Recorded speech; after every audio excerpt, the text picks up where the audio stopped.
presentarme.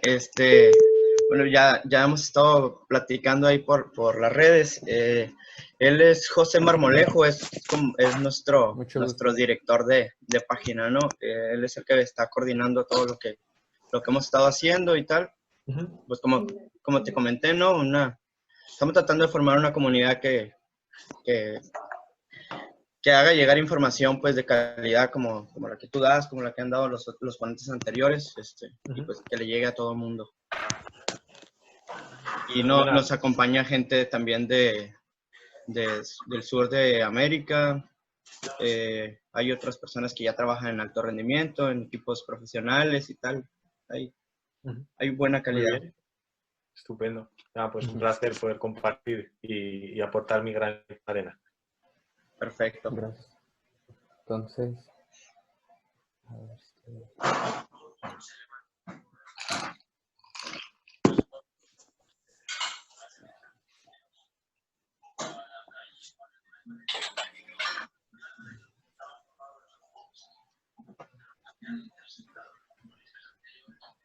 si quieres, pues, vas haciendo la presentación, ¿vale? Ok, muy buenos días a todos. Muchas gracias por estar aquí el domingo. Yo quiero darle las gracias a Diego Alonso. Cuando Dani me platicó de a quién había gestionado para venirnos a compartir, pues a mí me emocionó mucho por su currículum, además de que es un tema muy interesante. Es un tema muy interesante. Entonces, le agradezco a Diego la accesibilidad y le paso el micrófono a Dani Piña, que fue el que nos ayudó a gestionar esta charla. Listo. Ok, pues aquí primero que nada, pues otra vez agradecerte, ¿no?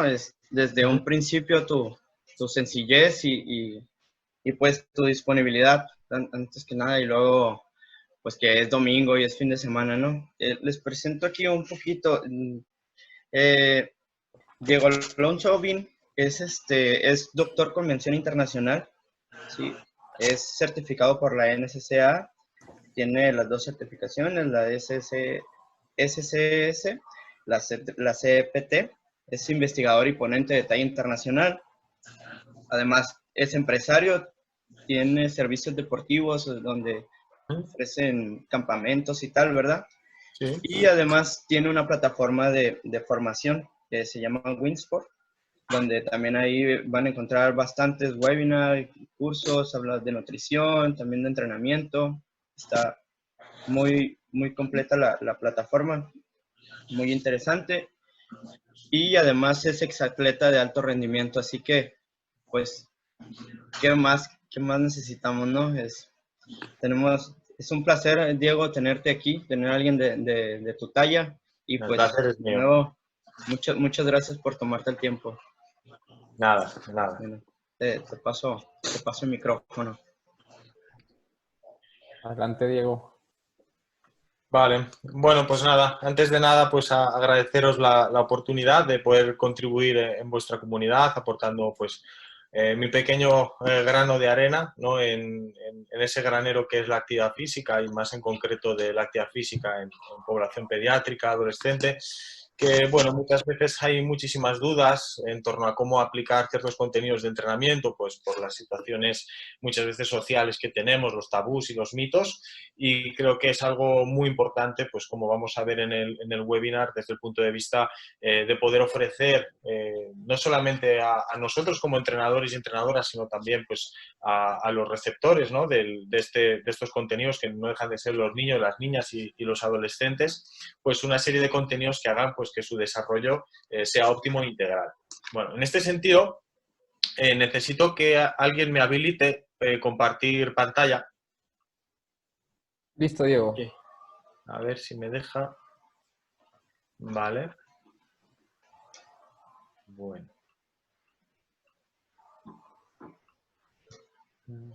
A ver si un segundito, que tengo que abrir las preferencias y permitirle a Zoom.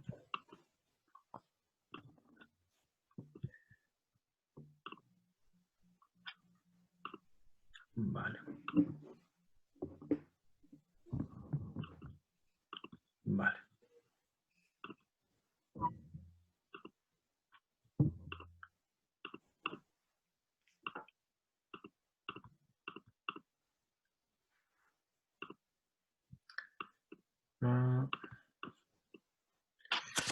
¿Cómo se podía compartir la presentación? Abajo donde dice participantes, chat, hay una opción para Sí, habilitar pantalla. sí, pasa que me sale solamente el escritorio. A ver. Y creo que le aparecen cuando le pica, le aparecen varias pantallas para que Sí, exactamente... a ver si me deja más tarde. A ver, un segundito. Probablemente esté en la segunda pantalla. No se mira, intente arrastrarlo desde fuera. Si puedo. Vale. Vale, ahora creo que veis mi escritorio, ¿verdad? Sí, ¿Se ve ahora? así es, ya se ve la presentación. Vale, estupendo. Estupendo. Bueno, voy a ocultar un poco aquí esto. Vale. Se ve perfectamente y se me escucha, ¿verdad?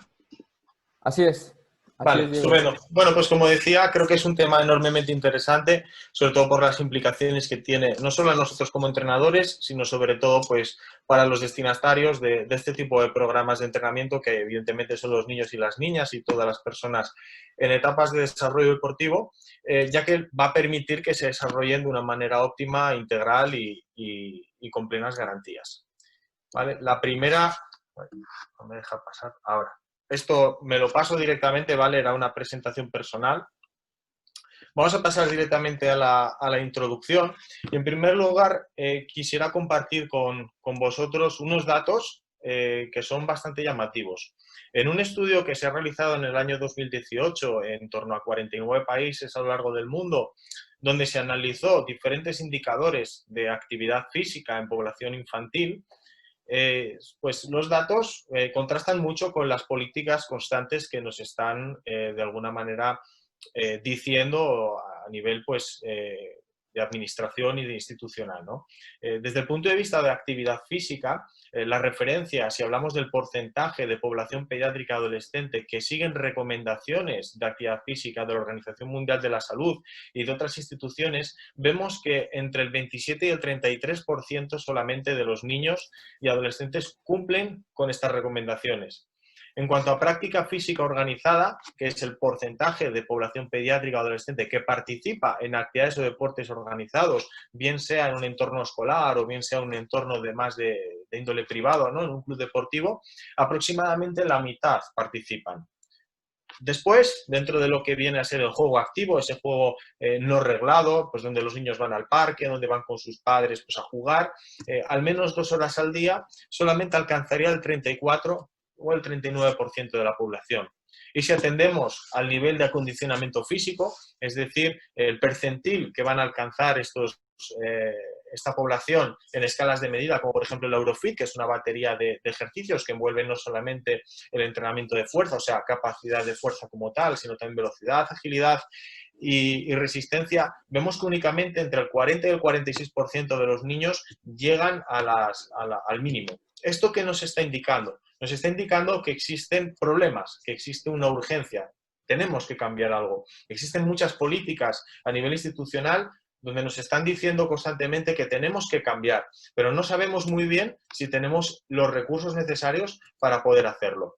Vemos, en definitiva, que la mitad de este grupo de población no participa en la actividad física organizada y además una parte de los que sí participan siguen sin cumplir las recomendaciones de actividad física. Y además, más de la mitad de la población pediátrica adolescente no llegan al nivel mínimo de acondicionamiento físico. Y esto, evidentemente, va a provocar problemas, no solo en el corto plazo, sino en el medio y a largo plazo. Y no hablamos solamente desde el punto de vista de desarrollo físico o deportivo, sino también de las implicaciones que esto va a tener en la edad adulta desde el punto de vista de la adherencia a diferentes programas de ejercicio. No tienen por qué ser porque el 99% de las personas no se dedican al alto rendimiento, sino simplemente salir a correr, salir a jugar un partido de fútbol, de baloncesto con amistades o poder adherirse a cualquier tipo de práctica física que les apetezca. Y evidente también va a tener una implicación muy grande en cuanto a parámetros de salud, es decir, patologías asociadas a edades más avanzadas de 50 a 60 años se están viendo ya en adolescentes tardíos. Patologías como hipertensión, como diabetes o incluso como problemas funcionales. Esto nos está llevando a un concepto que se denomina triada pediátrica. La triada pediátrica se caracteriza por 3 factores fundamentales. Uno de ellos es un desorden por déficit de ejercicio, que es una condición que se caracteriza por reducidos niveles de actividad física, es decir, menos de 60 minutos diarios de actividad física de intensidad moderada o vigorosa. Dinapenia pediátrica, que es un concepto relativamente nuevo y que normalmente debería estar asociado a personas de tercera edad que van perdiendo masa muscular, y que significa que nuestros jóvenes tienen niveles bajos de fuerza y potencia muscular sin que tengan ningún tipo de patología neurológica o ningún tipo de problema. Y por último, estamos viendo analfabetismo físico. ¿Esto qué quiere decir? Que tienen niveles bajos de confianza, de competencia y de motivación para participar en actividades físicas con interés y entusiasmo. Seguramente algunos de vosotros que estaréis trabajando con niños o en los colegios o en institutos, vemos que muchas veces las clases de educación física o de gimnasia se interpretan como algo que no les gusta, cada vez les gusta menos, cada vez les cuesta más. Y en este sentido nosotros tenemos que tener, como profesionales de la actividad física y del deporte, la visión de poder crear actividades que sean motivantes para ellos y que a la vez, evidentemente, promueva que puedan participar en mayor cantidad de actividad física y que se puedan adherir a estos programas. En este sentido, podríamos establecer también una relación directa entre lo que es la tríada pediátrica y lo que está pasando alrededor de estos niños. Por una parte vemos que las escuelas son inactivas. En España yo he tenido la oportunidad de ir a muchos centros educativos porque he sido profesor de educación física en secundaria y veo cómo las propias direcciones de centros educativos no promueven la actividad física y muchas veces piensan que puede llegar a ser incluso un problema o que pueda llegar hasta comprometer el rendimiento académico cuando realmente hay muchos estudios que evidencian lo contrario. Por otra parte, vemos que el desorden por déficit de ejercicio es porque cada vez nuestra sociedad es más inactiva, es más sedentaria, tenemos la facilidad de poder hacer la compra a lo mejor a través de nuestro teléfono móvil, tenemos más ascensores, tenemos, digamos, más atracción para ser sedentarios. Nos desplazamos en vez de como hacíamos antiguamente andando en bicicleta, lo hacemos en transporte urbano o en nuestro coche privado. Y esto, evidentemente, pues va generando una sociedad cada vez más sedentaria. Y por último, la dinapenia pediátrica, vemos que los padres o los tutores, las personas responsables, cada vez juegan menos con sus hijos, cada vez abandonan más el juego, la participación activa con ellos y esto pues también evidentemente genera una imitación por parte de los niños. Si los niños no ven que sus padres hacen actividad física, interpretarán que ese tipo de actividad no es buena o directamente no les motiva. Por tanto, también tenemos que incidir y tenemos que concienciar a los padres de la importancia de que sean reflejo para sus hijos a la hora de poder implementar cualquier tipo de adherencia a un programa de entrenamiento. Siguiendo con disculpe, esto... Diego, disculpe que lo interrumpa. Hay gente en la sala de espera. ¿Podría admitirlos usted, por favor? ¿Yo? Sí, es que usted tiene el mando.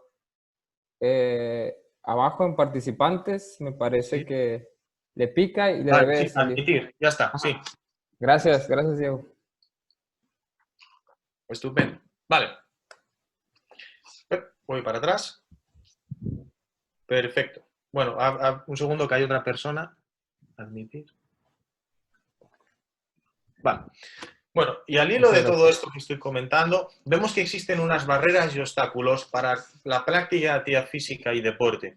Por una parte, muchas veces tenemos escasez de infraestructuras e instalaciones adaptadas. Esto quiere decir que, digamos que no hay políticas suficientes que hagan que nosotros podamos tener unas instalaciones donde poder realizar actividad física y donde podamos disponer del material que precisamos pues, para hacer muchas veces entrenamiento de fuerza. Esto para nosotros no tiene que ser de excusa como entrenadores. Es decir, nosotros tenemos que ser imaginativos, tenemos nuestro propio cuerpo y con tener una explanada donde poder practicar actividad física debería ser suficiente. Pero sí es cierto que muchas veces puede ser un limitante por las condiciones climáticas o por otro tipo de factores.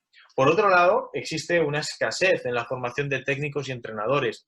Parece que muchas veces el entrenar a este grupo de población lo hacen personas de una manera totalmente altruista, los padres de uno de los chicos del equipo, una persona que es muy apasionada del deporte y que intenta formarse vagamente para poder impartir actividad, pero se precisa de técnicos y entrenadores que realmente sepan lo que tienen que hacer y cómo desarrollar a esos niños que al final van a ser el futuro de nuestra sociedad. Tercero, hay una creencia también de los padres que a veces el tiempo invertido en actividad física y deporte puede disminuir el rendimiento académico. Y esto, evidentemente, es un problema.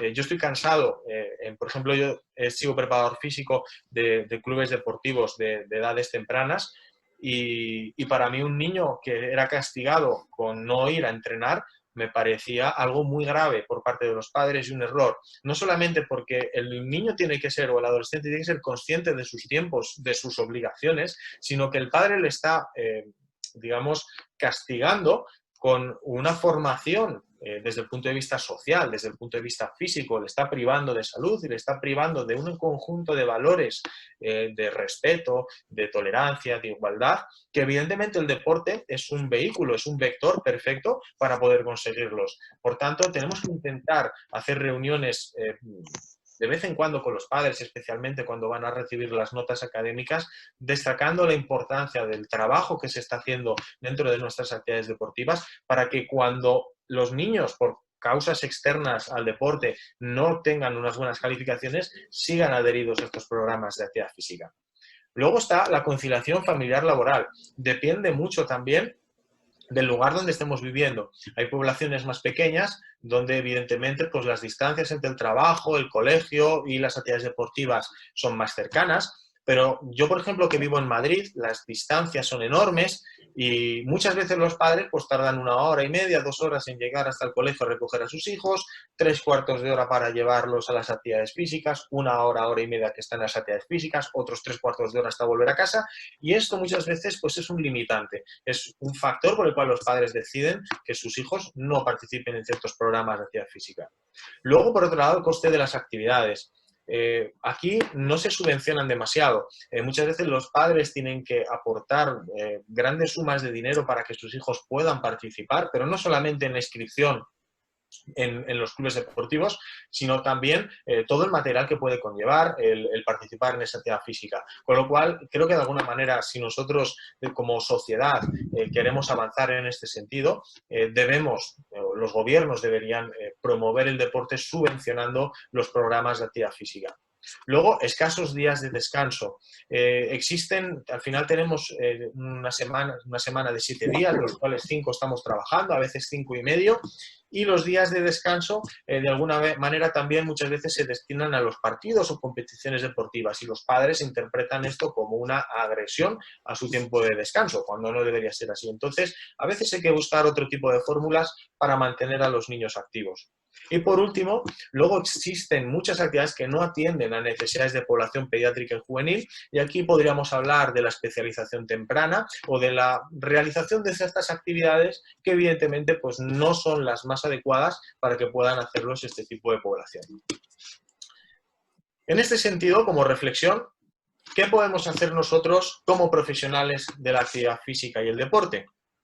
Pues bien, tenemos que intentar que nuestros niños y adolescentes alcancen un nivel elevado de funcionalidad y habilidades motrices mientras juegan, se divierten y participan en numerosas actividades físico-deportivas, a la par que optimizan su desarrollo atlético, su fuerza, su resistencia y su velocidad. Y de aquí, de este tipo de actividades que he mencionado, vamos a hablar específicamente de la fuerza, de su importancia.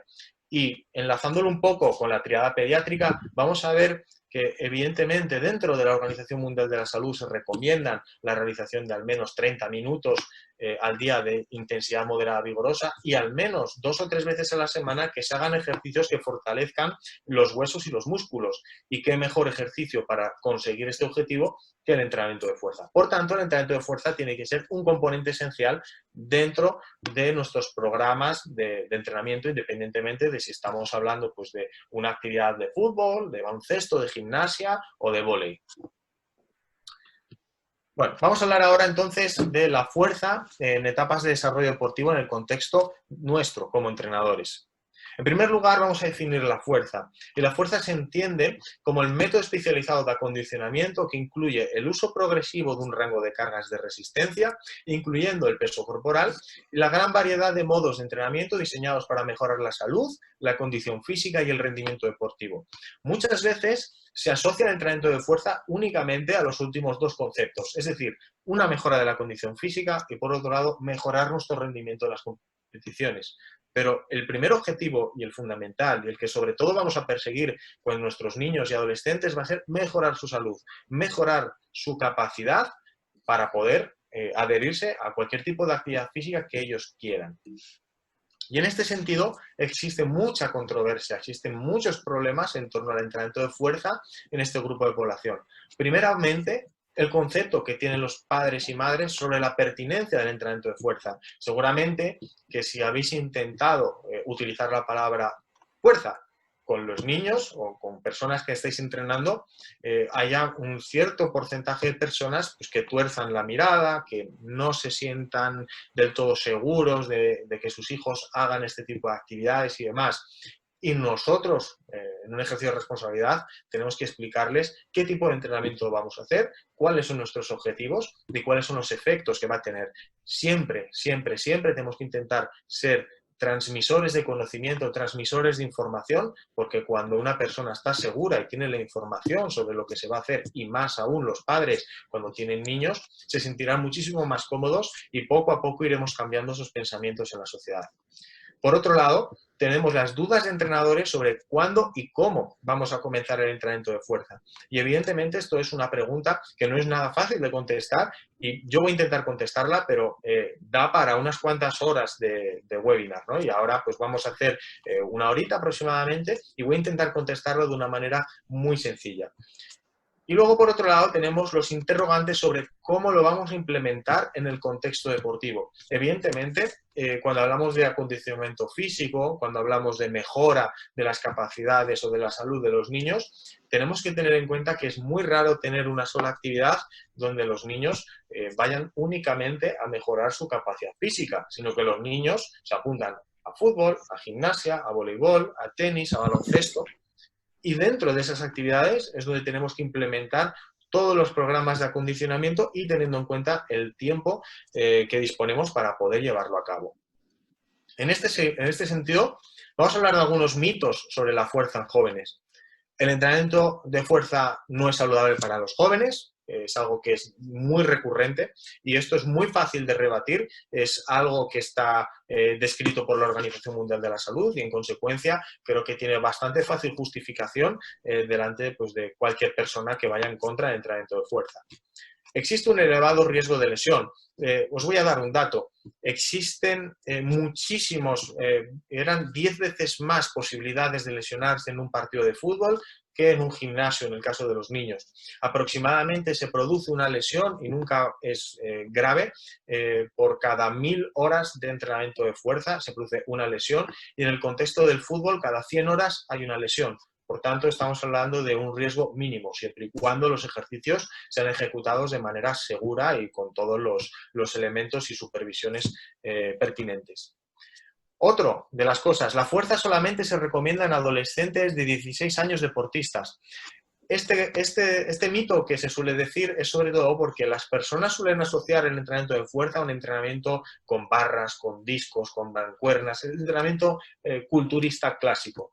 Y evidentemente no estamos hablando de eso, si bien es cierto que pueden ir al gimnasio y pueden utilizar alguno del material del gimnasio, tenemos que de alguna manera decirles que no, esto no es así, que nosotros vamos a hacer un entrenamiento de fuerza adaptado a sus necesidades y a sus características y empleando el material que pueden emplear. El entrenamiento de fuerza no es seguro para jóvenes. Esto también es una falacia. No es seguro cuando se realiza de manera indiscriminada y no adaptada a sus características. Uno de los grandes errores que cometen algunos entrenadores es interpretar que los niños son adultos en pequeño, y no es así.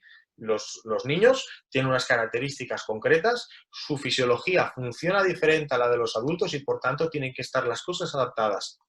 Las sentadillas son perjudiciales para las rodillas. Yo siempre digo, baja más y sube más peso. Es una broma.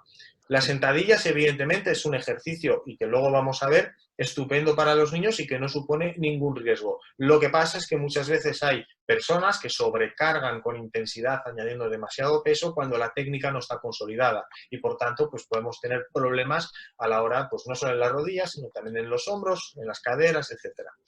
La fuerza disminuye la capacidad elástica del músculo. No, hombre, por Dios, precisamente lo contrario, lo que va a promover en el músculo es una mayor capacidad contráctil y de volver a su capacidad de reposo. ¿Qué sucede? Que evidentemente cuando hacemos entrenamiento de fuerza tenemos una serie de respuestas inflamatorias que lo que hacen es que nuestro rango de movimiento durante un periodo que puede ser comprendido entre 12 y 72 horas, tenemos esa inflamación que no nos permite movernos como nos movíamos anteriormente, pero en ningún caso disminuye la capacidad elástica del músculo. Los jóvenes no aumentan fuerza porque no tienen suficiente testosterona. Esto es falso. La testosterona, al igual que otras hormonas como la hormona del crecimiento, sí es cierto que aumentan conforme pasa la edad y sobre todo entre los 25 y los 50 años es cuando mayores cantidades de testosterona tenemos. Existen otros componentes que van a hacer que mejoremos nuestra fuerza. No solamente la capacidad que tenga nuestro músculo desde el punto de vista coordinativo, neural, de establecer conexiones dentro del propio músculo o con otros músculos y actuar de una manera sinérgica, sino también desde el punto de vista de la mejora de la reclutación de fibras y de la mejora de otro tipo de características fisiológicas, como puede ser el aumento del área de sección transversal del músculo. Muchas de estas adaptaciones se producen como consecuencia del crecimiento y en este sentido pues tenemos que ser conscientes que un adolescente normalmente va a tener mayor masa muscular que un niño y por tanto su capacidad para generar fuerza también será mayor. Y luego también tenemos el gran mito de todos, que es que el entrenamiento de fuerza inhibe el crecimiento. Evidentemente también se ha añadido a esto que muchas veces se pueden romper los cartílagos de las rodillas o de las vértebras y que por esto puede provocar tal. Estos son los menos casos. Estos casos que se han reportado se han utilizado cuando se han aplicado protocolos de fuerza máxima en personas inexpertas y muy jóvenes, pero realmente no existe. De hecho, el entrenamiento de fuerza a través del impacto lo que va a provocar es un aumento de los osteocitos y a través pues, de este tipo de entrenamiento lo que vamos a conseguir es que optimicemos la capacidad de crecer de esa persona. De hecho, si alguno es observador, se dará cuenta que aquellos niños que han practicado deportes que han tenido bastante entrenamiento pliométrico, entre comillas, escondido, sin que los entrenadores lo supieran, por ejemplo, el vóley o el baloncesto, casualmente son niños altos, suelen ser bastante más altos en su época adolescente y adulta. Esto no es consecuencia de que estos ya estaban predestinados genéticamente a ser jugadores de baloncesto, sino que tuvieron la fortuna o la suerte de hacer entrenamiento de fuerza escondido y sin saberlo sus entrenadores, cogiendo rebotes, saltando, bloqueando, etcétera, y esto ha promovido pues que hubiera una mayor capacidad para crecer. Por tanto, el entrenamiento de fuerza no inhibe el crecimiento. Vamos a ver algunos de los beneficios asociados al entrenamiento de la fuerza en niños y adolescentes. Por un lado, aumento del gasto energético, y esto tiene que ver no solamente por el entrenamiento per se, sino también por la mejora de la composición corporal. A mayor masa muscular, mayor gasto basal y, por tanto, mayor capacidad para poder quemar grasa y mayor consumo energético vamos a tener.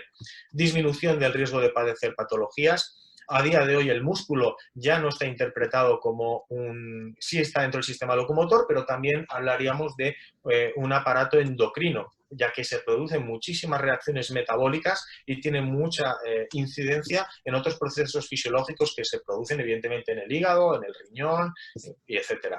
Por tanto, tener una musculatura adecuada y unos huesos adecuados nos va a disminuir mucho el riesgo de padecer cierto tipo de patologías. Mejora de la salud mental, siempre que hagamos actividad física nos vamos a encontrar mejor y además vamos a poder prevenir lesiones osteoarticulares, como he dicho, y mejorar las relaciones sociales, que está muy en la línea de la salud mental. Hay que recordar que la salud no solamente es desde el punto de vista físico, sino también psicosocial, emocional, o sea, psicológico, social y emocional. Aumento de la densidad y cantidad mineral ósea. Se ha visto que aquellas personas que hasta los 25 años han hecho entrenamiento de fuerza y que su cantidad mineral y densidad mineral ósea era superior al de otras personas, tienen menor riesgo de padecer patologías en la vida adulta relacionadas con el sistema musculoesquelético, como puede ser la sarcopenia o la osteoporosis. Luego, el aumento de la fuerza y de la corrección intramuscular. Es lógico que si entrenamos fuerza, mejoremos fuerza. Y luego mejorar también la eficiencia del sistema nervioso. Y hay estudios que han concluido que las personas que han entrenado fuerza en etapas jóvenes o que han tenido trabajos que eran eminentemente de fuerza, tienen menor riesgo de padecer algunas patologías relacionadas con el sistema nervioso, al igual que sucede con el sistema musculoesquelético. Por tanto, ¿cómo comenzamos el entrenamiento de fuerza? Aquí tenemos a mi hija, que tiene 15 meses y, como veis, está haciendo una sentadilla casi perfecta. Tiene 15 meses, entonces evidentemente pues todavía le cuesta mantenerse perfectamente con los hombros atrás, pero no se está rompiendo la rodilla. Es un gesto muy frecuente en los bebés, el verles cómo se agachan haciendo un deep squat, una sentadilla profunda perfecta, e incluso muchas veces es para recoger juguetes. Por tanto, estamos hablando de que los niños, de manera indirecta e inconsciente, están haciendo fuerza. También podemos ver entrenamiento de fuerza cuando están empujando un carrito de bebé. Por ejemplo, a mi hija yo le veo muchas veces hacer eso. Cuando intenta lanzar objetos que son aparentemente más pesados, como una pelota, intentan transportar sus juguetes de un lado a otro. Y todo esto, o cogen un cubo directamente de juguetes y lo vuelcan. Esto es entrenamiento de fuerza. Y estas son cosas que nosotros tenemos que intentar interpretar como lo que es una actividad eminentemente de fuerza. Por tanto, esto es algo que está presente desde que somos pequeñitos. Existe un reflejo que es el reflejo de prensión manual, cuando somos muy bebés, que empieza a los 3 meses, donde si nosotros acercamos el dedito a un bebé, nos lo va a agarrar y va a hacer fuerza. Ya está haciendo entrenamiento de fuerza. Y paulatinamente, según va creciendo y va adaptándose, por ejemplo, cuando se empiezan a dar la vuelta, los bebés, aproximadamente con 5 o 6 meses, intentan empezar a sostener la cabeza boca abajo. Y ellos están haciendo lumbares, aunque nosotros no lo interpretemos, porque lo que están haciendo es empujarse constantemente e intentar fortalecer ese lumbar para posteriormente poder sentarse. Una vez que están sentados, trabajan su fuerza core, van hacia los lados y luego se podrán poner de pie. Una vez que se ponen de pie, pues van moviéndose, van agarrándose y van desplazándose y van fortaleciendo sus piernas hasta que por fin son capaces de dar sus primeros pasitos. Con lo cual, decir que el entrenamiento de fuerza no debe estar presente es ir en contra de la naturaleza. Y en este sentido, ¿cuándo tenemos que comenzar un entrenamiento de fuerza como tal? Pues existen 2 condiciones. La primera, siempre que los niños sean lo suficiente maduros emocionalmente para aceptar y seguir las directrices del entrenador, y esto va en línea de hacer los ejercicios de manera correcta y que no se comprometa la seguridad. Es decir, si yo a mi hija le digo ahora que haga esta sentadilla colocando una barra detrás de los hombros, manteniendo la linealidad, pues seguramente se caiga o lo haga mal. Por tanto, no puedo prescribirles entrenamiento, pero sí puedo ponerle los recursos para que vaya haciendo cierto tipo de actividades que sean beneficiosas para ella.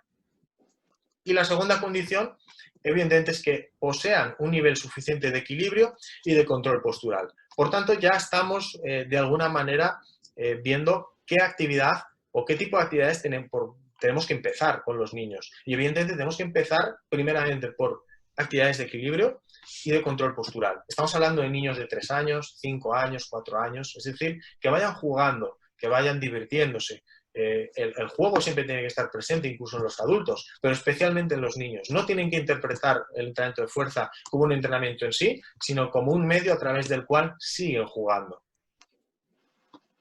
Así, ¿cómo lo vamos a implementar? Hay una serie de test, una batería, un artículo de Granacher, sobre competencia motriz asociada al entrenamiento de la fuerza. Y vemos que cuando el nivel de competencia motriz es bajo, se tendrían que hacer ejercicios relacionados con la coordinación, con la agilidad, con el equilibrio y fuerza con el peso corporal. ¿Sí? ¿Alguien me ha preguntado algo?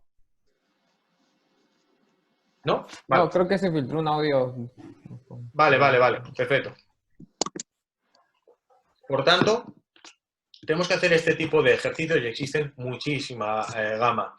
Cuando el nivel de competencia es medio bajo, podríamos ya empezar a incluir otro tipo de actividades como ejercicios de pliometría con core y empezar con técnicas de peso libre. Imaginemos un niño de 8 o 9 años, y esto yo lo he hecho con bastantes, que con un palo de escoba o con una pica de un campo de fútbol de estos que haces zigzag, empiezan a hacer sus sentadillas, empiezan a hacer su remo, empiezan a practicar actividades como cargada y se lo toman pues 3-4 minutos de entrenamiento de este tipo de ejercicios que lo podemos implementar incluso dentro del calentamiento.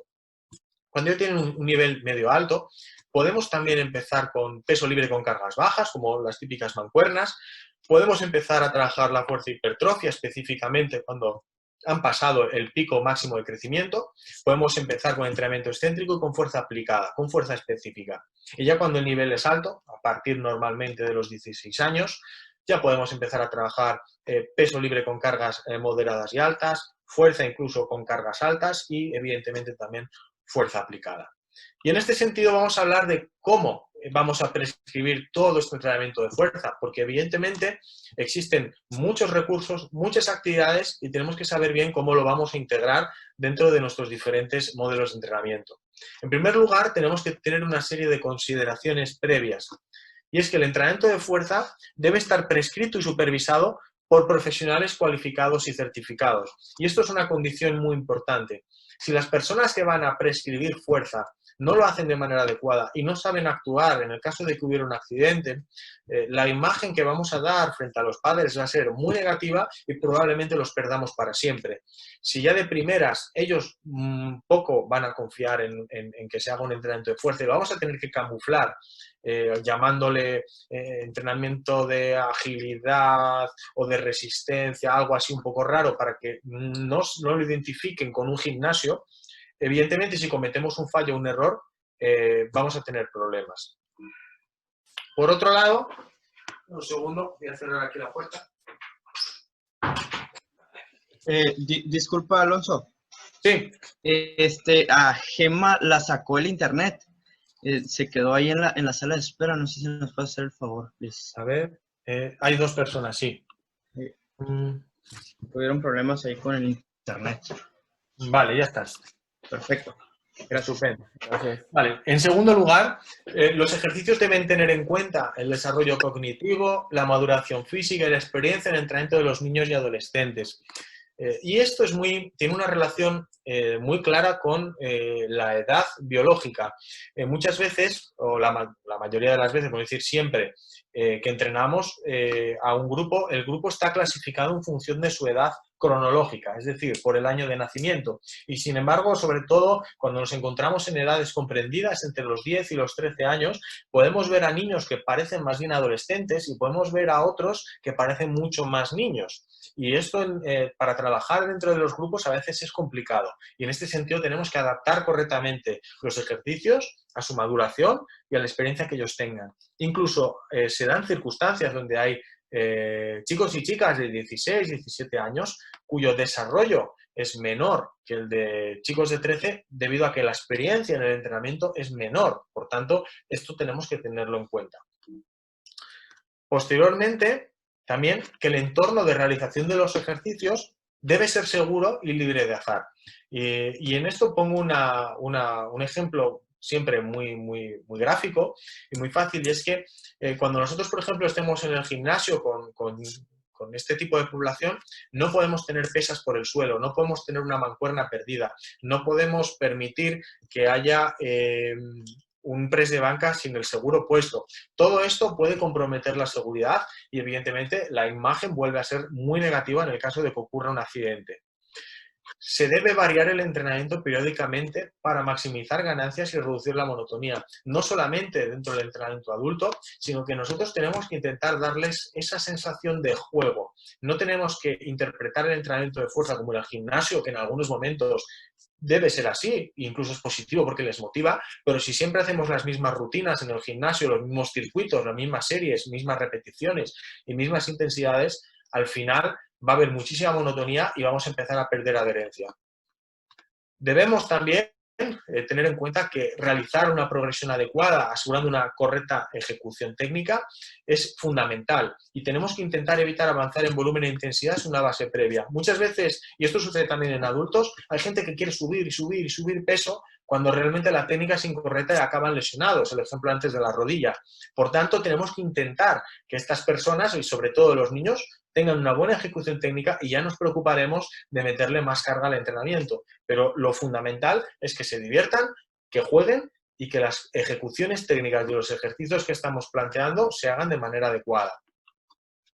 Utilizar sistemas de entrenamiento de fuerza que en primer lugar prevengan la aparición de lesiones y por eso en los niveles bajos se utiliza sobre todo ejercicios de equilibrio, ejercicios de agilidad y de coordinación, lo que se denomina en Estados Unidos sobre todo el ABC, el ABC del entrenamiento pediátrico, donde nosotros vamos a construir esa pequeña base deportiva para que luego puedan ejecutar ejercicios con mejor coordinación, con mejor equilibrio y con mejor agilidad. Recordemos también que era una de las segundas condiciones para entrenar fuerza, control postural y equilibrio.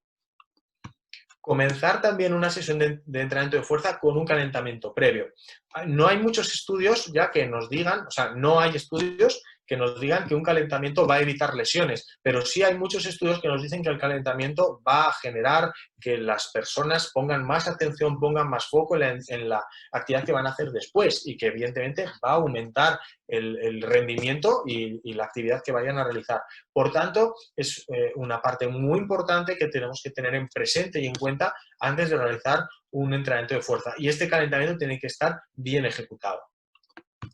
Diseñar entrenamientos con variedad de ejercicios, evitando especialización en un deporte concreto, especialmente en las primeras etapas. Si bien es cierto que poco a poco, digamos que la sociedad, a medida que los niños van pasando de categorías, de alguna manera nos están dando un objetivo más resultadista que de metas u objetivos más cualitativos que cuantitativos, nosotros como entrenadores y dentro de las etapas de desarrollo tenemos que evidentemente los niños tienen que ganar partidos, también tendrán que perderlos, saber cómo se gana bien, cómo se pierde bien, cómo afrontar dificultades, pero no tenemos que caer en la especialización, no tenemos que caer en que el resultado es lo más importante, sino que existe otro conjunto de factores y de características que tienen que aprender para luego poder aplicarlas en su etapa adulta, bien sea para adherirse a programas y disfrutar de la actividad física y del deporte desde un plano saludable, recreacional y social, o bien desde el alto rendimiento.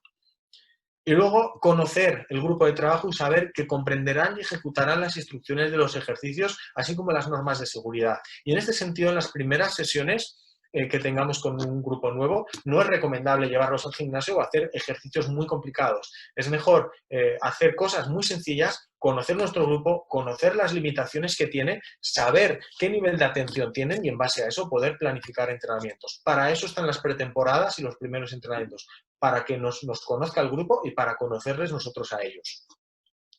¿Cómo sería la estructura del entrenamiento de fuerza en etapas pediátricas? En primer lugar, podríamos hacer un calentamiento y dentro incluiríamos ejercicios dinámicos que incluyan el ABC, el equilibrio, coordinación, velocidad, incluso agilidad y potencia, ya que activan a los niños a nivel cognitivo para recibir instrucciones. El Integrative Neuromuscular Training, que posteriormente veremos. Y luego evitar la flexibilidad estática, ya que nos reducirá la potencia y la fuerza.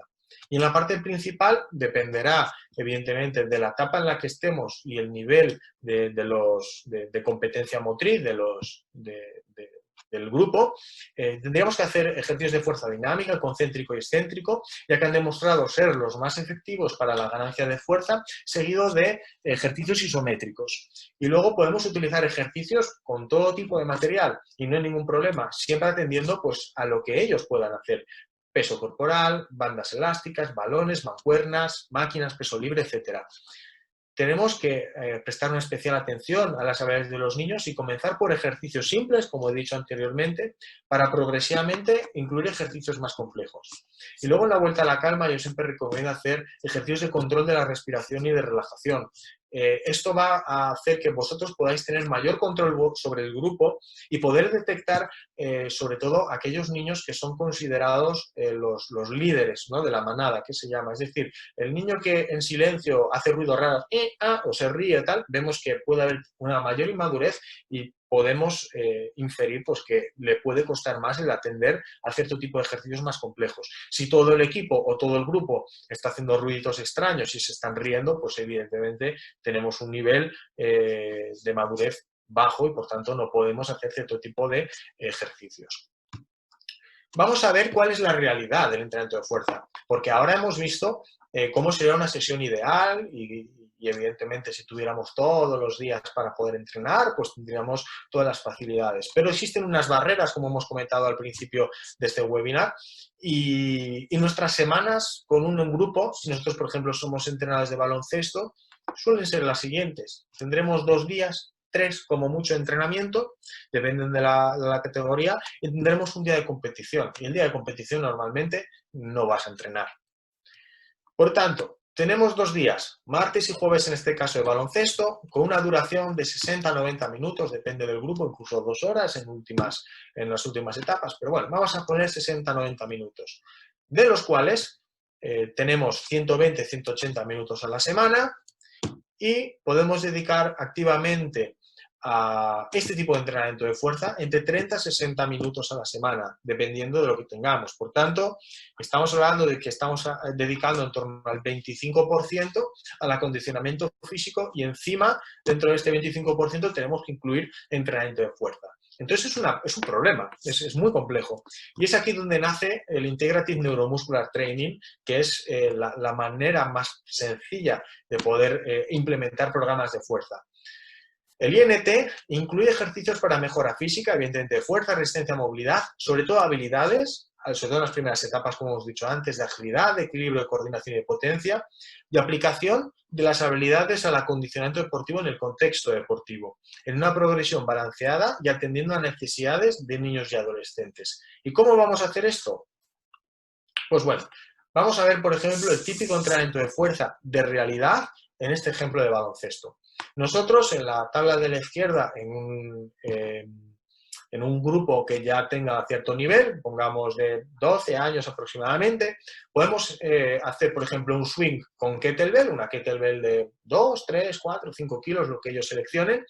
Aplicación al baloncesto, estamos trabajando la potencia y la razón por la cual la incluimos es que refuerza la posición atlética, la posición de defensa en la cual se mueven los jugadores de baloncesto, movilidad de cadera y la coordinación de la cadena cinética. Luego metemos unos pases con balón medicinal. Evidentemente la aplicación al baloncesto es la capacidad de pase. ¿Y por qué se incluye? Por el empuje de tren superior y la ejecución. Otro ejercicio, salto horizontal. ¿Qué estamos trabajando? La potencia y fuerza del tren inferior. Por ejemplo, también para coger rebotes o para poder salir de los cambios de dirección con mayor velocidad. Correlaciona con fuerza de tren inferior. Otro ejercicio, planchas.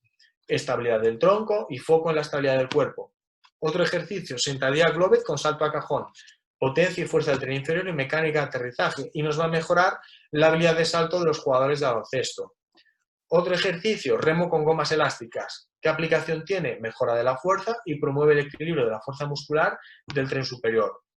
Otro que podríamos incluir es tirones de polea, fuerza y movilidad rotacional y trabaja la rotación del tronco en las diferentes transiciones que se producen en baloncesto. Y luego, por ejemplo, podríamos incluir un ejercicio de equilibrio unilateral.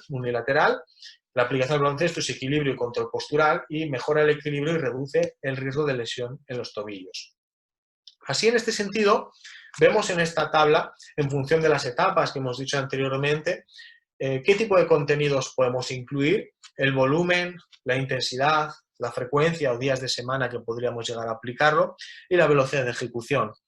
Evidentemente, en este sentido tenemos una gran cantidad de recursos para poder implementar y es muy difícil dar una receta porque los niños y los adolescentes necesitan, al igual que cualquier persona, programas de entrenamiento adaptados a ellos. Pero sí es cierto que podríamos paquetizarlo o generalizarlo en este tipo de tablas. Contenidos que podemos utilizar en la primera etapa, circuitos de acondicionamiento, estaciones, juegos cooperativos y de relevos y aprendizaje de técnicas básicas de ejercicios de fuerza. Podríamos utilizar un volumen de 1 a 3 series de 8 o 15 repeticiones, intentamos siempre que las repeticiones sean elevadas. Una intensidad que en este caso vamos a hablar más bien de complejidad en esta primera etapa, qué dificultad va a plantear ese ejercicio. Peso corporal, pues, por ejemplo una sentadilla lo podemos hacer bipodal o monopodal y evidentemente esto va a complicarlo. Balón medicinal ligero, mancuernas, máquinas de fuerza y poner mucho foco en que la técnica de los ejercicios esté bien ejecutada, 2-3 días a la semana y una velocidad pues que no sea demasiado elevada, es decir, vamos a intentar primero que hagan los ejercicios de manera adecuada.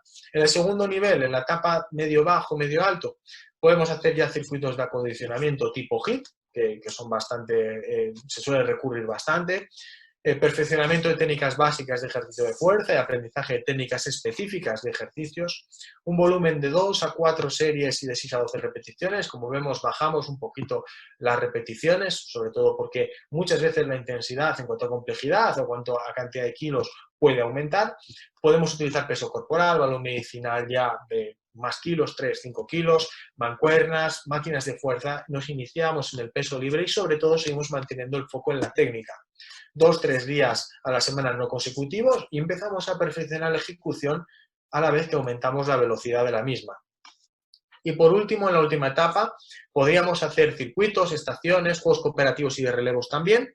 El volumen se ve incrementado sobre todo en las series, repeticiones, podemos movernos tanto en fuerza máxima como en fuerza hipertrofia de 3 a 12 repeticiones. La intensidad, ya además del peso corporal, el balón y las mancuernas, también utilizamos el peso libre como tal y las máquinas de fuerza de manera predominante. Son chicos ya a partir de los 15 años que incluso pueden ir al gimnasio a realizar sus ejercicios. Si han estado con vosotros durante 7-8 años, es muy probable que dominen todos los ejercicios de fuerza y que no tengan ningún tipo de problema y además que sean muy responsables porque saben los riesgos que puede conllevar el hecho de hacer el tonto en una sala de pesas. Y luego frecuencia 2-4 veces y la velocidad de ejecución pues empieza a ser ya muy alta.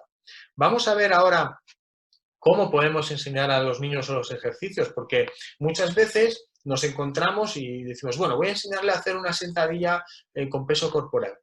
¿Y cómo lo hago? Porque a lo mejor están pues, distraídos, están haciendo cosas. Bueno, lo primero, y he puesto esta imagen a propósito, es intentar evitar que tengan balones, que tengan materiales. Los niños cuando tienen un material en un balón, y eso lo he hecho yo, y yo creo que lo hemos hecho todos, ves un balón, vas a por él y lo pateas. Eso es matemático.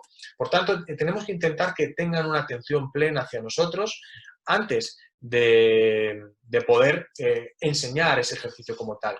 Y en este sentido, lo primero que tenemos que hacer es nombrar el ejercicio para que sepan reconocerlo. Esto es, os voy a enseñar la sentadilla con peso corporal.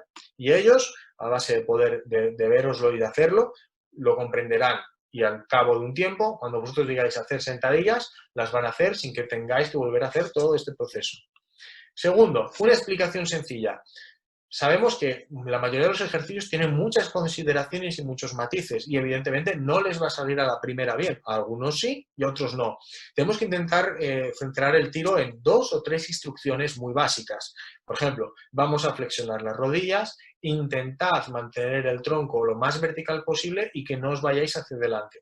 Habrá muchos que lo hagan, habrá muchos que no hagan, no saquen el pecho hacia afuera, no saquen el culo para afuera, etc. No nos da igual. Vamos a intentar, como no tenemos demasiada intensidad, poner foco en esas 2 o 3 cositas que les digamos y poco a poco, a lo largo de las sesiones, iremos incluyendo un poquito más de contenidos cuando vosotros veáis que esto se está haciendo de manera adecuada. Tercero, demostrarlo. No hay ningún problema, vosotros podéis hacer el ejercicio, que os vean, porque es muy importante que ellos tenéis que tener en cuenta que os tienen también como referencia. Por tanto, es muy importante que también vean que vosotros lo sabéis hacer y que ellos quieren ser como vosotros. Por tanto, demostrad el ejercicio y hacedlo incluso con ellos. Ejecución y observación. Les decís que ejecuten el ejercicio y observáis sin dar ningún tipo de explicación a lo que están haciendo. Por ejemplo, les decís 10 sentadillas, uno hace esto mal, el otro lo hace bien, el de allá es un desastre, el otro se ha caído al suelo, el otro se está riendo. No digáis nada. Muchas veces cuando empezamos con los niños e intentamos inmediatamente corregirlos, primero, vamos a perder visión de lo que están haciendo los demás y segundo, vamos a agobiarle y podemos provocar que ese niño no quiera hacer ese tipo de entrenamiento. Por tanto, vamos a dejarle tranquilo y vamos a esperar a que terminen todos para hacer una valoración. La valoración tiene que ser siempre desde el punto de vista constructivo y positivo. Tenemos que intentar que esa valoración huir de la reprimenda, de lo estáis haciendo muy mal, es un desastre, así no vais a llegar a nada. Esto tenemos que evitarlo, tenemos que decirles, está bien, es la primera vez que lo hacemos, pero tenemos que corregir una serie de cosas. Tú intenta hacer esto, tú intenta hacer lo otro y demás, y lo volvéis a repetir. Tampoco tenemos que saturar a los niños. Con hacerlo 2 o 3 veces es suficiente. Poco a poco irán entrando, poco a poco irán mejorando la ejecución. Si nos tiramos 20 minutos haciendo el mismo ejercicio, al final se van a cansar, se van a saturar, lo van a hacer mal y le van a coger asco. Por tanto, es muy importante el hecho de que las críticas siempre sean constructivas y desde un plano positivo. Vamos a ver, por ejemplo, un ejemplo de sesión para una etapa de bajo o medio bajo. En primer lugar, por ejemplo, podemos hacer una sentadilla frontal, 10-15 repeticiones y vamos a hacerlo todo con balón medicinal de 1 a 3 kilos. Los descansos siempre sean de 30 segundos. Hacemos zancadas para cambiar de tren inferior a... Perdón, hacemos sentadilla frontal, luego hacemos zancadas. Podemos hacer pases de pecho para cambiar de tren inferior a tren superior, pases por encima de la cabeza, por ejemplo, que simula un pullover. Hacemos press de hombro con balón medicinal, press de tríceps, pull de bíceps y luego hacemos unos abdominales. Podemos hacerlo una vez, podemos hacerlo 2 veces o incluso podríamos llegar a hacerlo 3 veces. Como hemos visto antes, tenemos poco tiempo y si sumáis más o menos 1 minuto por ejercicio, pues tendríamos 1, 2, 3, 4, 5, 6, 7, 8 minutos, pongamos 9, 10 minutos como mucho para hacer este circuito de fuerza, con lo cual estaríamos dentro de los límites considerados razonables del 25% de la sesión. En este caso, si la sesión fuera de 60 minutos, no llegaríamos ni al 25%, estaríamos en torno al 20%, con lo cual sería, junto con el calentamiento, pues una estructura que nos podría encajar bastante. Otro ejemplo, a ver si cambia, ya está. Por ejemplo, en grupos de etapas medio, no, me he saltado uno, segundo. Vale, aquí, fuerza en máquinas. En medio alto vemos que cambiamos el tipo de ejercicios, ya no hacemos balón medicinal y entramos al gimnasio. Vamos a hablar, este grupo normalmente suele tener 11, 12, 13 años aproximadamente y vemos que ya tenemos extensor de rodilla en máquina que previamente les hemos explicado, pull de femoral, pectoral en máquina, jalón al pecho, dips en banco, pull de bíceps con mancuernas, extensor de tronco y curl abdominal o crunches. Como vemos en la intensidad, vemos un 60% y un RPE. ¿El RPE qué es? Es el esfuerzo percibido por la persona. Yo normalmente lo que hago es les pongo unas tablas, sobre todo cuando todavía no dominan la cantidad de repeticiones que tienen que hacer, y o sea, lo que les va a costar, y yo les pongo una tabla de 1 a 10 y ellos pues me van señalando. Dice, ¿esto cuánto te cuesta? Un 5, 8, 2, bueno, subo un poquito, bajo un poco, etcétera, hasta que ya ajustamos. Siempre les digo, tenéis que intentar completar todas las repeticiones, pero que no os agobie las últimas repeticiones, que las acabéis cómodos. ¿Qué pasa normalmente? Que cuando te das la vuelta, suben peso, porque les está gustando y normalmente se quieren poner más fuertes. Y vosotros a veces les tendréis que frenar y otras veces tenéis que dejarles para que tengan unas agujetas y que aprendan. No les va a pasar absolutamente nada siempre que la ejecución sea correcta, pero sí es importante que ellos empiecen a tomar conciencia de sus posibilidades y de lo que el entrenamiento de fuerza va a generar como respuesta dentro de su cuerpo. Y luego tenemos un ejemplo, por ejemplo, de sesión de etapa alta, donde ya empezamos a hacer fuerza con peso libre, con máquinas. Vemos, por ejemplo, sentadilla con barra, también podemos usar la multipower, evidentemente, o la máquina Smith, peso muerto con mancuernas, podemos meter un press de banca, remo en polea baja, un pullover, curl de bíceps con mancuernas, extensores de tronco o curl abdominal. Vemos que el volumen es más alto y que la intensidad también ya nos vamos hacia la hipertrofia. Un RPE de 6-8 puntos aproximadamente y el descanso pues también se verá aumentado. Como digo, para llegar a esto son personas que ya tienen un entrenamiento. Yo esto lo he llegado a hacer con niños de 12, 13 años, con adolescentes tempranos y no hay ningún problema. Pero recordemos los 2 puntos iniciales. Tienen que comprender las instrucciones del entrenador y ser consecuentes con temas de seguridad y que el ejercicio lo sepan hacer adecuadamente. Y segundo, no van a hacer bien el ejercicio si no tienen un buen control postural y un buen equilibrio. Por tanto, son niños con 10, 12 años que han hecho esto, que ya llevaban 5 o 6 años trabajando todo lo anterior para poder llegar a estos niveles. Y en ningún caso la intensidad va a ser enormemente elevada y va a comprometer pues, la seguridad. Por tanto, se puede hacer y lo importante es hacer una progresión adecuada. Y nada más. Espero que haya sido productivo. Sé que son pinceladas, es genérico, pero 1 hora da pues para lo que da. Con lo cual, bueno, pues quedo atento a todas vuestras dudas y preguntas que podáis tener. Y tenéis, evidentemente, mi correo para cualquier duda que podáis plantearme. Muchas gracias, Diego. Creo que Alexis tiene una pregunta porque acaba de levantar la mano. ¿Sí? Sí, ¿me escucha? Sí, Alexis. Adelante. Bueno, un gusto, Diego. Primero que nada, agradecerte. Muy interesante la información. Gracias por compartirla. Y mi duda va dirigida un poquito a eso que comentabas y algo que también he visto hace tiempo ya de la especialización temprana, que puede llegar a ser pues problemática, ¿no? A futuro para los chicos. ¿Y qué opciones podemos realizar con, a lo mejor porque normalmente los pequeños, pues como pusiste en el ejemplo, van a entrenamientos de 2 o 3 veces por semana. Pero cuando ya tienes esos atletas de detección temprana, que a lo mejor su deporte requiere mayor especialización a una edad más corta, donde incluso pues, se tienen que ir a campamentos o ya son reclutados y entrenan más días. ¿Qué opciones hay para esos chicos? No sé, se me ocurre, un día vi la academia del Ajax, de fútbol de Holanda, que entre días a veces metían sesiones para los chiquitos de gimnasia, de judo, o sea, daban otras variantes, pero obviamente pues tienen recursos, ¿no? Te contesto y la respuesta es bastante fácil, ¿vale? Existen 2 condiciones. La primera es un concepto que se llama alfabetización física, que se refiere a la capacidad que va a tener una persona para comprender, adherirse y poder realizar otro tipo de actividades. En este sentido, cuando nosotros tenemos 13, 14 años, pero jugamos pues, en el Ajax, jugamos en el Barcelona, jugamos en equipos o en baloncesto, en equipos de alto rendimiento, la exigencia es máxima. Pero no tenemos que olvidar que no dejan de ser adolescentes y todavía están por desarrollar. Yo siempre pongo el mismo ejemplo, por ejemplo, en cuanto a jugadores de baloncesto muy pesados del NBA que estamos viendo pues, que tienen 2,20 y se mueven como un base.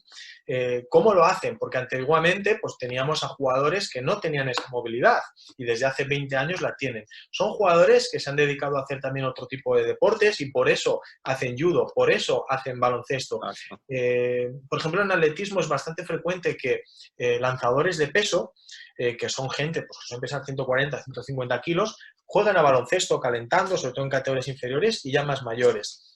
Y luego, por otro lado, son jugadores que normalmente tienen más tiempo para poder entrenar. Son jugadores que no están 2 sesiones en su equipo de fútbol y competición, sino que normalmente tienen 4 o 5 días de entrenamiento más su competición y aprovechan 2 o 3 días para poder hacer cierto tipo de contenidos que otros no pueden. Por ejemplo, a lo mejor tienen 2 días donde uno hace karate, vóley o otro tipo de baloncesto, otro tipo de actividades que van a mejorar su alfabetización física y por otro lado a lo mejor tienen un día donde van a trabajar propiocepción, van a trabajar el equilibrio, van a trabajar la postura, van a trabajar técnicas de ejercicios de fuerza que entran dentro del aspecto de la coordinación, por ejemplo una cargada con palo de escoba, etcétera, etcétera, y esto hace que puedan progresar mucho más y podamos verles con 14 años hacer sentadillas con 100 kilos y no hay ningún problema.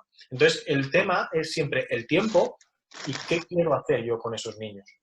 Y evidentemente si tienen los recursos, y por eso en una de las diapositivas decía que una de las barreras era de instalaciones e infraestructuras y va también en relación a esto. Es decir, si tú tienes un gimnasio con tus niños, será mucho más fácil que puedas introducirles nuevos conceptos.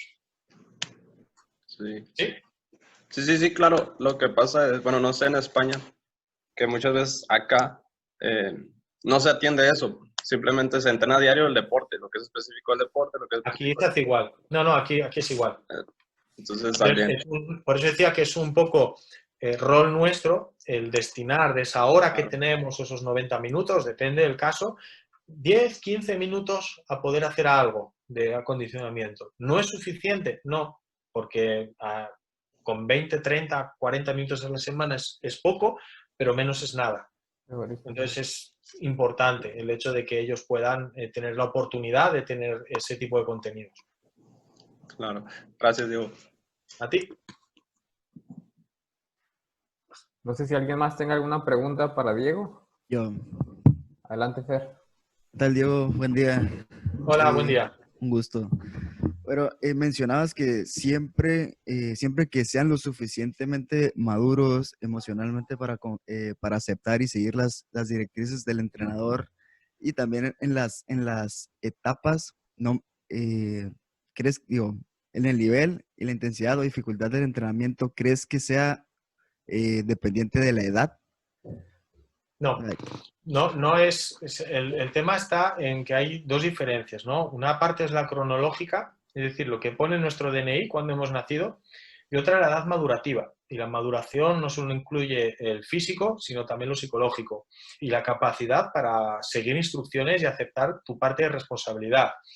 Es decir, yo he tenido chicos y chicas de 8 años que se comportaban como chicos de 16 y chicos de 16 que no los metería jamás a un gimnasio porque es un auténtico peligro.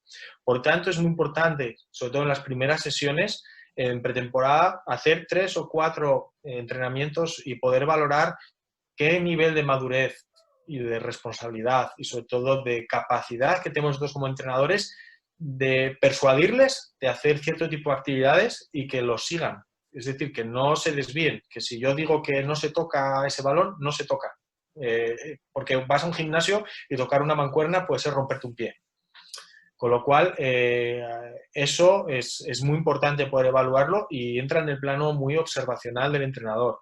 Y la verdad es que hay muchas diferencias y con la edad, evidentemente, si hablamos de niños de 5 años, lo normal es que sean más inmaduros, pero siempre hay excepciones. Y los grupos son muy heterogéneos, no siguen un patrón común. Perfecto, muchas gracias.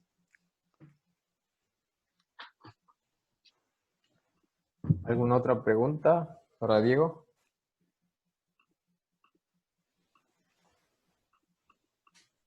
Muy bien, Diego, yo creo que quedó todo muy claro, muy bien resumido. Yo sí le agradezco bastante su tiempo de hoy domingo, noche para usted, y esperemos tenerlo pronto otra vez. Claro que sí. Claro que sí. Simplemente, bueno, pues que ahí está pues mi correo electrónico, cualquier duda, pregunta, cuestión que se quiera plantear. Y nada más. Lo único en la plataforma mía, que se llama Wing Sport Academy, podéis entrar en la página web y veis, introduciendo el código Wing Sport que he generado, cualquier contenido al 50%, si deseáis pues, chequear cualquier tipo de formación que pueda ser para vosotros interesante, pues tenéis este descuento especial pues, si os interesa, ¿vale?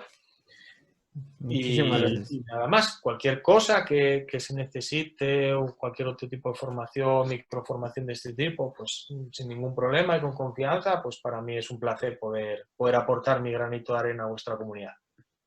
Muchas gracias, Diego, muy agradecidos con usted. José, Mande, Muy bien, Alexis. muchas gracias. creo que Dani que levantó la Ya. mano. Sí. ¿Quién? Ah, Danica. Bueno, yo pues especialmente, ¿no? Digo, agradecerte ya te lo dije al principio, ¿no? Por ser tan sencillo y les voy a contar un poquito. Yo conocí a Diego porque yo compré un webinar en la plataforma de NSCA y me pareció unos temas interesantes. Dije, bueno, vamos a ver qué tal. Y yo le mandé un correo y de ahí empezamos a interactuar y me ha aportado bastantes cosas que he necesitado y tal. Entonces, pues agradecerte eso, ¿no? Tu sencillez, tu disposición y pues gracias. Gracias por Perfecto. tomarte el Nada, tiempo. ha sido un placer. Me gusta mucho poder compartir un poco pues, mis investigaciones, las publicaciones que he hecho, poder dar ese feedback y para mí pues es un placer el poder pues eso, contribuir un poquito y poder ayudar pues a dar un poco a resolver alguna duda o alguna cuestión que pueda ser de interés, y este tema pues es especialmente interesante y además importante el conocer. Muchas gracias. Excelente. Ya Bueno, nadie tiene, pues muy bien. ¿Alguna cosilla más o ya? ya nadie tiene una duda, aprovechen, hablen ahora. ¿Qué dijiste, Ru- Alexis? ¿Quién? Rubén Cañas, creo que levantó la mano, ¿no? ¿Sí? No creo que ya. ¿Ya nadie? Pues parece que no.